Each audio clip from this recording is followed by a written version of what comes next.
यहाँ पर 1 2 3 4 5 6 7 8 9 10 11 12 13 14 15 16 17 18 19 20 21 22 23 24 25 26 27 28 29 30 31 32 33 34 35 36 37 38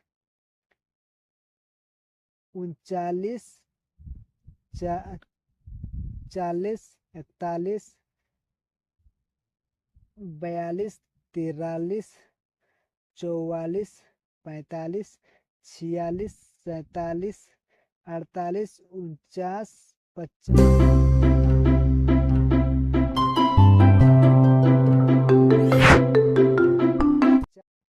नमस्कार किसान भाई, इस वीडियो में हम बात करेंगे धान में लगने वाले कुछ प्रमुख बीमारियां जो 6 प्रकार की होती है, वो कौन कौन सी है और इसको रोकथाम के लिए कौन सा उपाय है। देखा जाए तो किसान भाई, धान के में लगने वाले जो रोग है उसमें आप 2 पॉइंट इसमें इम्पोर्टेंट है, क्योंकि ये जो सीक्रेट है कोई किसान नहीं शेयर करता है। मैं आप लोगों को बता देना चाहता हूँ। जो 2 पॉइंट है वो है, पहला पॉइंट है 15 जुलाई से आप धान को लगा लेते हैं तो उसमें देखा जाए तो 6 प्रकार की जो बीमारियां उसमें कम देखने को मिलती है। दूसरा जो पॉइंट है किसान भाइयों, जो 15 जुलाई के बाद किसान जुलाई अगस्त तक लगाते हैं उसमें उन किसान भाइयों के खेत में देखा जाए तो ये 6 प्रकार का रोग बहुत ज़्यादा देखने को मिलता है। तीसरा नंबर पॉइंट पर बात करेंगे किसान भाइयों, रोग जो लगते हैं ज़्यादातर क्यों लगते हैं। किसान भाइयों देखा जाए तो धान का जो पानी है इस पर भी डिपेंड करता है। अगर धान के पानी जड़ तक है तो उसमें रोग जो देखने को बहुत कम मिलता है।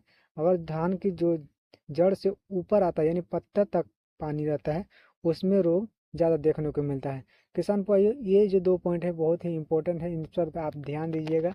और चलिए आगे बात करते हैं, उपज है वो कम क्यों हो जाता है धान में। अगर देखा जाए तो किसान भाइयों ये 6 प्रकार के रोग हैं, अगर उसमें लग जाते हैं तो धान का उपज जो है बहुत ही कम हो जाता है। तो चलिए सबसे पहले हम बात करेंगे किसान भाइयों उन किसान भाइयों के बारे में जो किसान भाई बहुत ही कम जानकारी रखते हैं धान के विषय में। धान के विषय में बात किए तो किसान भाई धान की उपज जो है बहुत ही ज़्यादा होता है, और बात किए तो उसमें रोग भी बहुत ही ज़्यादा देखने को मिलता है। लेकिन बात किए तो किसान भाई धान का जो रोग से बचाव के लिए आपका कौन कौन सा स्प्रे करना चाहिए, कौन कौन सा खाद का इस्तेमाल करना चाहिए धान, ताकि धान का आप धान जो है ज़मीन पर गिरे नहीं।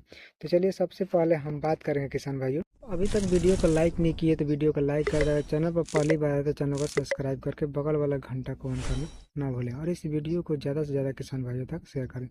चलिए पहले बात करेंगे वो 6 पॉइंट पर जो धान में लगने वाले रोग जो हैं कौन कौन सा है उस पर हम बात करेंगे। तो सबसे नंबर 1 पे देखा जाए तो किसान भाइयों धान में लगने वाला रोग जो है नंबर पर आता है ब्लास्ट रोग। दूसरा पॉइंट है जो किसान भाइयों झुलसा रोग है। और तीसरा पॉइंट पर बात किया जाए तो किसान भाइयों भूरा धब्बा रोग है। और चौथा नंबर पर बात किया जाए तो किसान भाइयों खैरा रोग है। और 5वां पॉइंट पर बात की जाए तो वो है तना छेदक। और छठा नंबर पर बात की जाए तो किसान भाइयों वो है पत्ता लपेट। और ये रोग उपज को काफ़ी नुकसान पहुंचाते हैं। किसान भाइयों धान के जब बालियां बनने लगती है तब कौन सा उपाय करना चाहिए। देखा जाए तो किसान भाइयों कौन सा उपाय करना चाहिए, कौन सा स्प्रे करना चाहिए। चलिए सबसे पहले हम बात करते हैं जब धान में बालियां निकलने की अवस्था में होती है। जब धान में बालियां निकलने की अवस्था में होती है उस समय क्या करना है किसान भाइयों, धान में पानी जो है उसको सारा निकाल देना है। क्योंकि धान में अगर पानी रखते हैं तो जड़ में जो कीड़े होते हैं वो धीरे धीरे बालिया तक पहुँचते हैं और बालिया को चूस लेते हैं।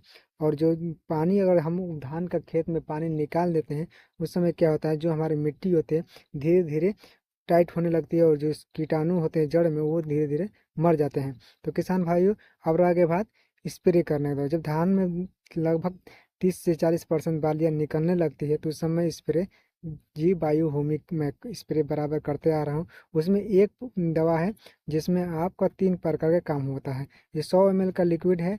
उसमें आप 15 से 16 लीटर में 10 ml का घोल बना के स्प्रे कर सकते हैं। और बात की जाए तो सबसे पहला नंबर पॉइंट पे आता है, धान की बालियाँ जो है वो 100% निकलेगी। और धान के जो बालियाँ है उसमें वजन बढ़ाने भी मदद करता है। चौथा तीसरा नंबर पॉइंट पे बात किया जाए तो उसमें क्या होता है, बालियाँ जो है वो चमकदार होता है किसान भाइयों। ये 3 पॉइंट जो है, एक लिक्विड आपका 3 काम करेगा। तो इसीलिए मैं बार बार रिक्वायरमेंट करूंगा आपको, ये जो दवा है आप स्प्रे करें। और स्प्रे करने का रिजल्ट, उसके बाद आप रिजल्ट देख सकते हैं। अगले वीडियो में बात करेंगे छोर रोगों के जो रोकथाम के लिए कौन कौन से दवा का उपयोग करना है, कौन कौन से खाद का उपयोग करना है। सारी जानकारी अगले वीडियो में मिलेगी। तब तक के लिए धन्यवाद किसान भाइयों। मिलते हैं अगले वीडियो में कुछ नई जानकारी के साथ। तब तक के लिए जय जवान जय किसान।